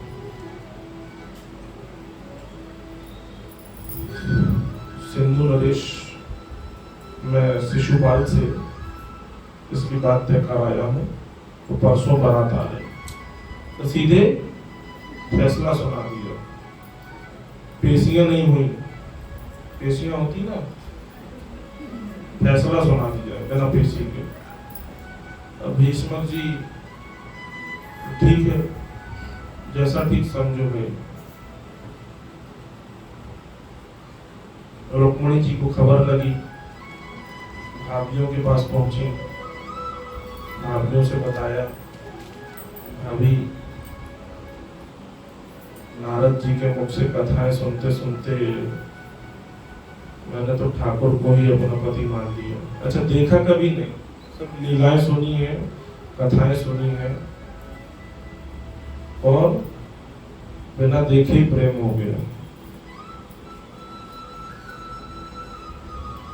चितवन चोर, माखन चोर और चितवन, चित्त चुरा लिया। तो रुक्मणी जी ने भाभियों से बताया, मुझे कुछ तो करो, नहीं तो रुक्मणी जो है तो विवाह पक्का परसों हो जाना है।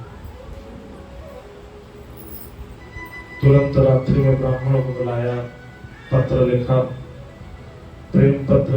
आजकल तो व्हाट्सएप हो गया, तुरंत 1 सेकंड में अमेरिका, लंदन, कहीं भी।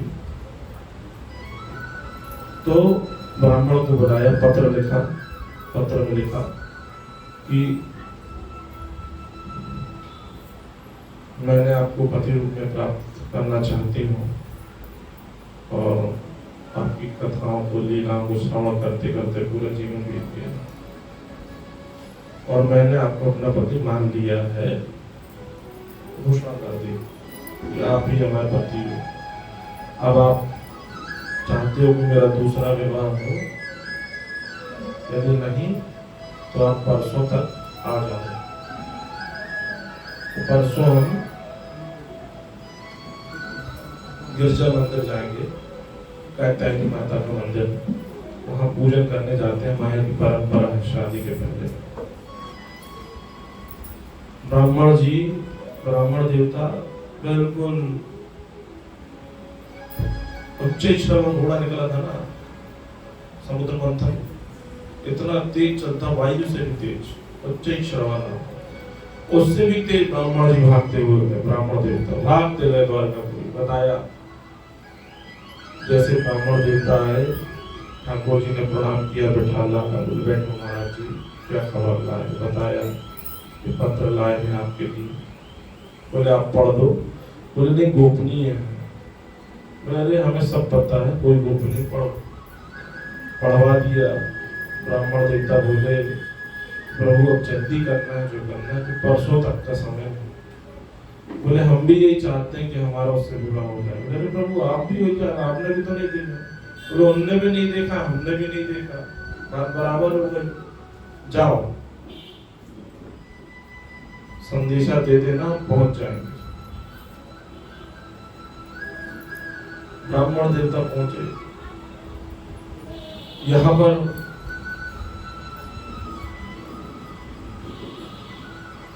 माता जी रुक्मिणी माता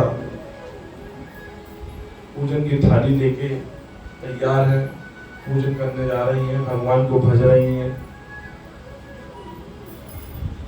कि अभी तक ब्राह्मण देवता आए नहीं।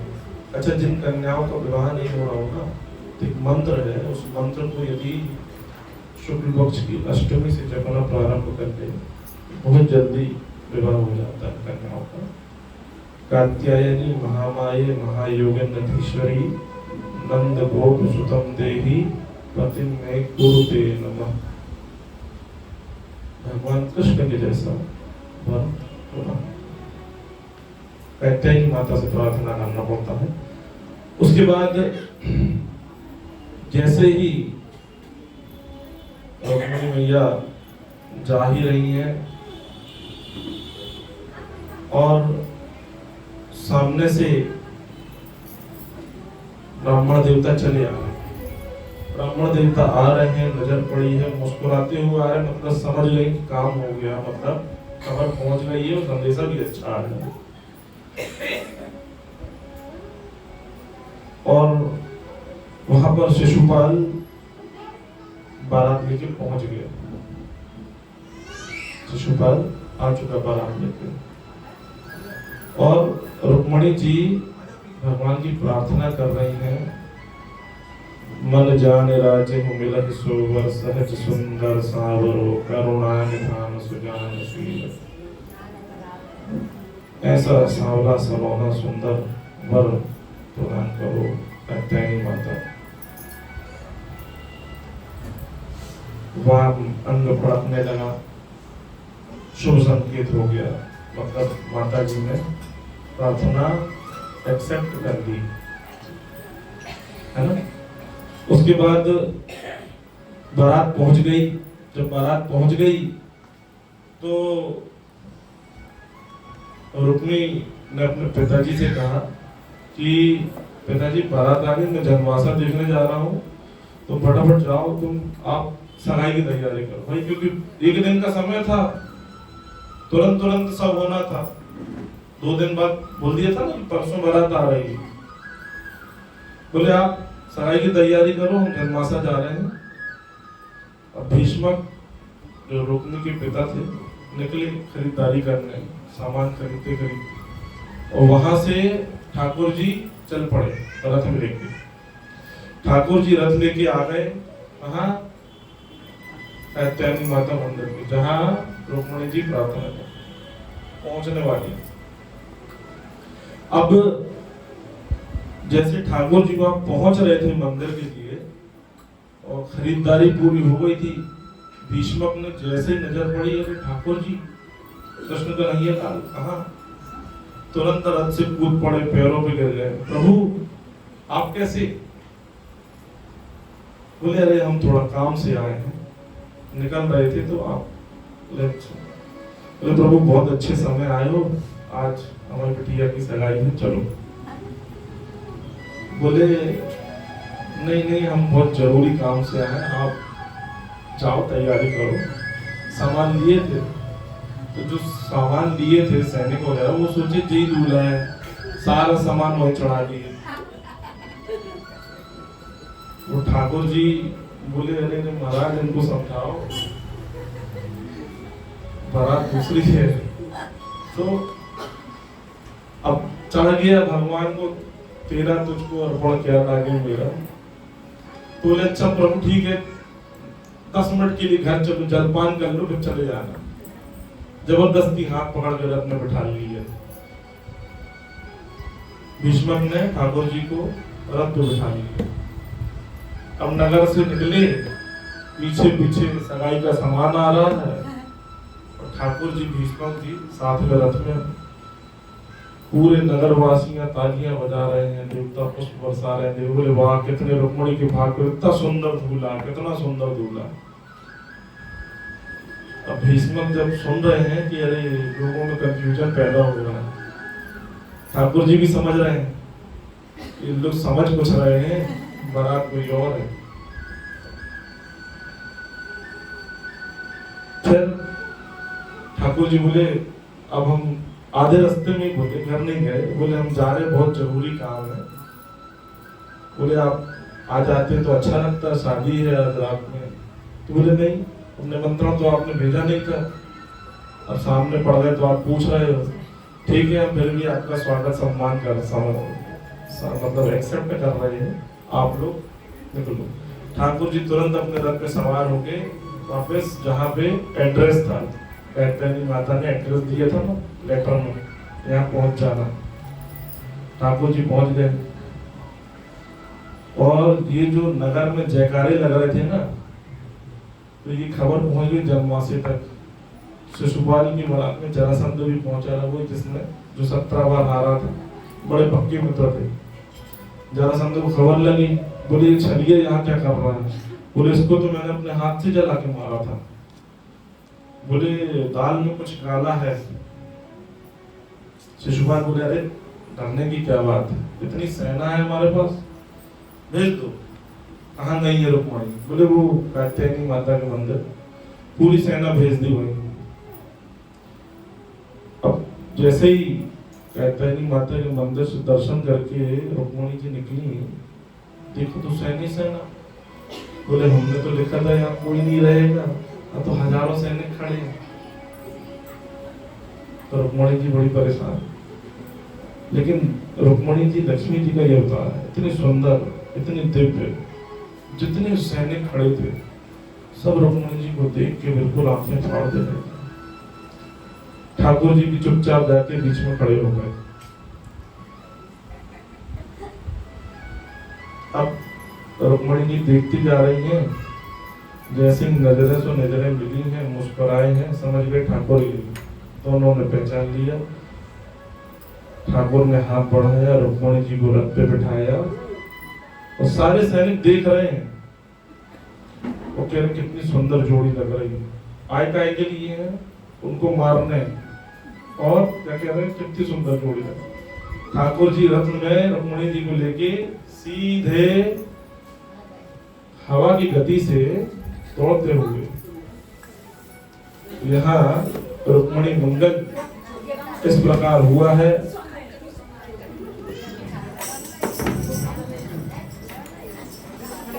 इसके बाद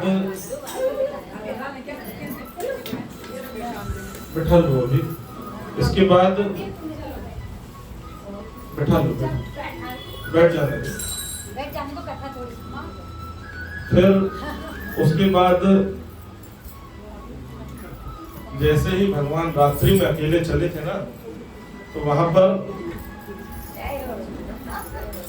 बलदाव जी भी पीछे पीछे आ गए थे, क्योंकि ठाकुर जी अकेले दौड़े थे ना, तो ठाकुर जी के पीछे पीछे बलदाव जी अपनी सेना लेके आ गए थे। और जैसे ही रुक्मणी मैया को लेके ठाकुर जी चले हैं, रुक्मणी मैया को लेके ठाकुर जी अच्छी तेज रथ को भगाकर जा रहे हैं। सैनिकों को ध्यान आया, हम इन्हीं को पकड़ने आए थे। सैनिकों ने दौड़ लगाई है, पीछे अपने अपने घोड़े दौड़ाए हैं और आवाज लगाई है कि सावधान, तू छलिया है, छल से लेके भाग रहा है। ठाकुर जी ने रथ मोड़ा है, बोले अब इनको हम कुछ सबको बताते हैं। जैसे ही रथ मोड़ा है, पीछे से आवाज आई, बोलिए द्वारकाधीश भगवान की। पीछे से बलराम जी आ गए हैं सेना को लेके, और बलराम जी ने ठाकुर जी से कहा है लाला तुम बहू को लेके पहुंचो द्वारका, हम इनको निपटा के आते। और फिर लाइन से सब पूरी सेना को उन्होंने संहार किया। वहां पर शिशुपाल को बड़ा क्रोध आया, तलवार निकाल ली कि रुक्मणी को लेके भाग गया। जरासंध से बोले भाई मित्र तुम सही कह रहे थे, ये बहुत छलिया है। जरासंध ने कहा कि नहीं नहीं, मत जाओ, वो बहुत छलिया है। जरासंध के समझाने पर शिशुपाल बहुत दुखित हुआ, बड़ी बेइज्जती महसूस होने लगी कि मैं बारात लेके आया था, खाली हाथ जाऊंगा, बहुत बेइज्जती होगी। तब जरासंध ने फिर समझाया, बोले अरे क्षत्रिय लोगों को ऐसी बातें नहीं करना चाहिए, क्षत्रिय लोग को शोभा नहीं देता आत्महत्या करें। बोले अरे हम खुद 17 बार हारे, तुम तो भी पहली बार पराजित हुए, बिल्कुल ऐसा गलत कदम नहीं उठाओ। हम खुद 17 बार हारे हैं, बिल्कुल मरने मत जाओ। शिशुपाल सोचा कि ठीक है यार, अब जो हमारा मित्र 17 बार हारा है, हम तो अभी पहली बार आ रहे हैं, अभी तो अभी हमारे पास 16 बार का टाइम और है।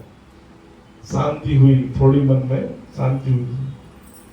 जब बेइज्जती हो जाती है ना, तो सामने वाली के मन से ज्यादा हो तो थोड़ी ठंडक मिलती है, तो थोड़ी ठंडक मिली।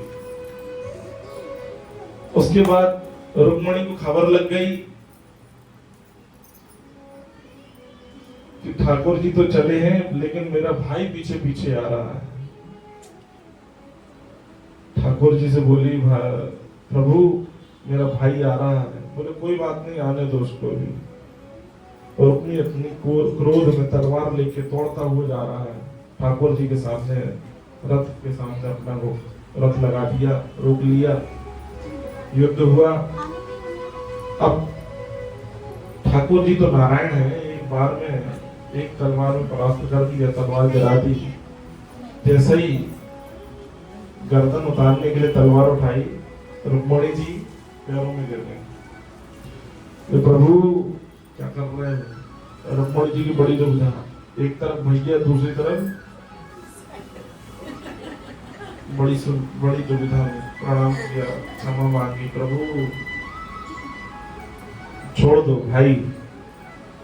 बोले नहीं नहीं, हमें मालूम है तुम्हारा भाई है, तो हमारा भी तो कुछ लग गया ना, अब साला है ना, ये भी आधा घर वाला है वृंदावन। तो उसके बाद रुक्मिणी का भगवान ने मुंडन कर दिया। रुक्मिणी बहुत क्रोध में लौटा है, वापस अपने महल पहुंचा। भीष्मक ने कहा, पुत्र मुझे मालूम था कि वो साक्षात नारायण है, तुमने मेरी बात नहीं मानी, देखो कैसी दुर्दशा हुई है तुम्हारी। इसके बाद भगवान कृष्ण द्वारकाधीश पहुंचे हैं रुक्मिणी मैया को लेके, और बहुत ही हर्षोल्लास के साथ धूमधाम से माँ भगवती के साथ ठाकुर जी का विवाह संपन्न हुआ है। मंगलम भगवान विष्णु, मंगलम गरुड़ध्वज, मंगलम पुंडरीकाक्ष, मंगलाय तनो हरि।